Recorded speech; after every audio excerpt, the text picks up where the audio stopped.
Welcome back to Alpha Recap, your aftermarket quick read in audio. We're wrapping up the day's biggest themes in about 20 minutes. As always, if you have questions, you can reach us at stockalpha.ai. Great to be here. Markets closed with pockets of risk-on flows today, and we had a few headlines that really set the tone. Everything from machine vision upgrades to a solar product preview and some interesting retail and payments moves. So, what really stands out here is the Cognex upgrade from a big bank. And that one sent a clear signal into industrial automation. Right.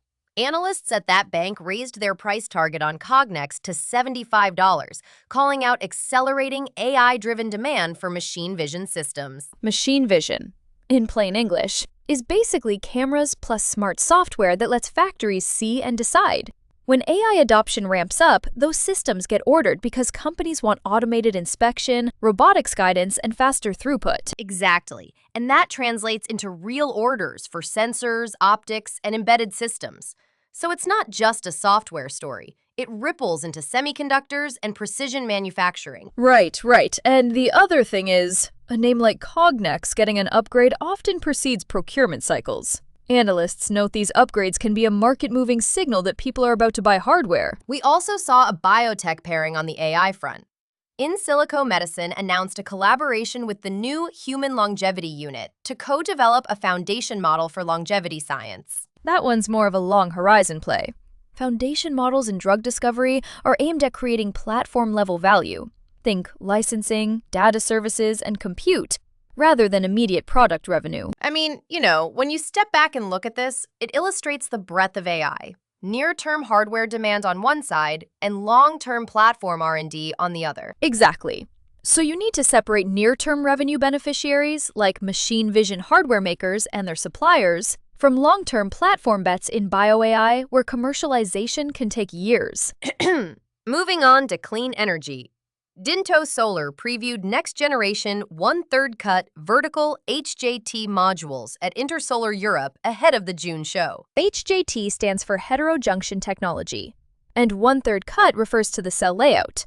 Those are incremental efficiency gains that can change procurement decisions for installers and utilities if they're delivered at scale. And the narrative piece matters too. A press release from Beijing emphasized photovoltaic power as central to the path to clean energy. So policy tailwinds plus product-level execution is what investors want to see. Intersolar is coming up June 23rd to 25th, so that will be the concentrated window for data sheets, pilot orders, and partner disclosures. Watch for official specs and shipment timelines. Peer reactions will be interesting. Companies like First Solar, Enphase, and Solar Edge are watching incremental efficiency claims closely. Small percentage gains in module efficiency can shift installer choices. Short reaction. Big for CapEx plans. Moving into consumer and retail, Jumex expanded its Go Mix gummies into Walmart snack aisles after a select store rollout. And that's a classic distribution story. Placement in Walmart is a clear channel expansion. It can accelerate sell-through and convert awareness into measurable sales. But it can also pressure margins in the short run because of slotting fees and promotional activity. Watch scan data and SKU velocity to see if the rollout actually moves the needle. Also in the payments world, the tour guy added a PayPal-powered Reserve Now, Pay Later feature for bookings. Pay later options can drive conversion, but they also change cancellation behavior and merchant economics. Exactly. Early adoption metrics like conversion lift and cancellation rates will determine whether this materially improves revenue per booking or just muddies cash flow. Short reaction. Noted. On the corporate governance and workplace front, Advanced Process Solutions hired Eric Sims as Vice President of Engineering. The Aspen Group earned Top Workplaces awards in 3 categories, and the Hashgraph Group launched Brand Boost, a Web3 gamification product. Hiring a VP of engineering at APS signals scale-up intent for semiconductor and electronics production. That's a tactical move aimed at capacity and delivery. And Aspen Group's Workplace Awards are a softer operational signal. Improved retention can support margin stability over time, even if it's not headline-grabbing. As for Hashgraph's Brand Boost, it's product first with no pricing or customers disclosed. Interesting technically, but without adoption metrics, it's still a strategic milestone rather than proven revenue. Now, a market signal that stood out. A popular leveraged inverse small cap ETF fell about 2.7% on heavy volume, roughly 255 million shares. High activity in that kind of product often signals a short-term risk-on move into small caps, or a rebalancing by leveraged holders. It's not necessarily a long-term rotation, but it creates event-driven swings. Conference catalysts matter too.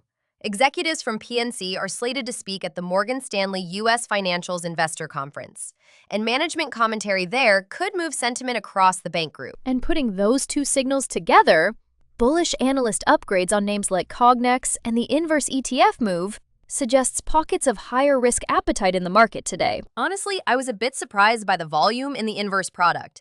It felt like conviction, not just noise. Yeah, that tracks. Quick hitters, rapid fire. Cognex expands into Walmart. The tour guy adds PayPal Buy Now, Pay Later. Insilico teams up on a longevity AI model. APS hires a VP of engineering. Hashgraph launches Brand Boost. Aspen Group wins Workplace Awards.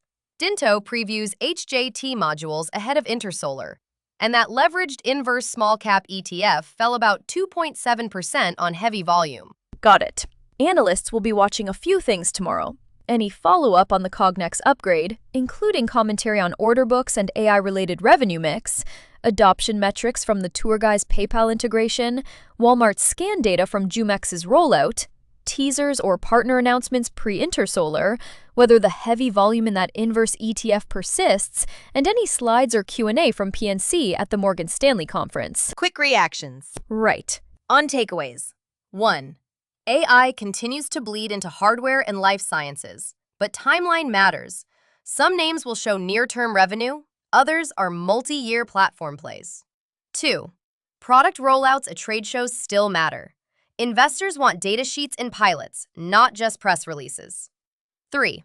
Distribution and payments moves are incremental but measurable.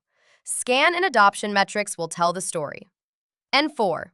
Volatility cues and conference calendars are driving short-term flows, so expect event-driven swings. Important note, this digest is for informational purposes only. We're not recommending buying, selling, or holding any security, and we're not providing personalized investment advice. Analysts note these items as potential catalysts, and readers should do their own due diligence or consult a financial advisor. All right, that's our recap. If you want the quick list of today's movers and what to watch, check the show notes at stockalpha.ai. If you have questions about anything we covered today, head to stockalpha.ai, where you can ask us directly and we'll answer live. For more market analysis and insights, visit stockalpha.ai. Thanks for listening to Alpha Recap.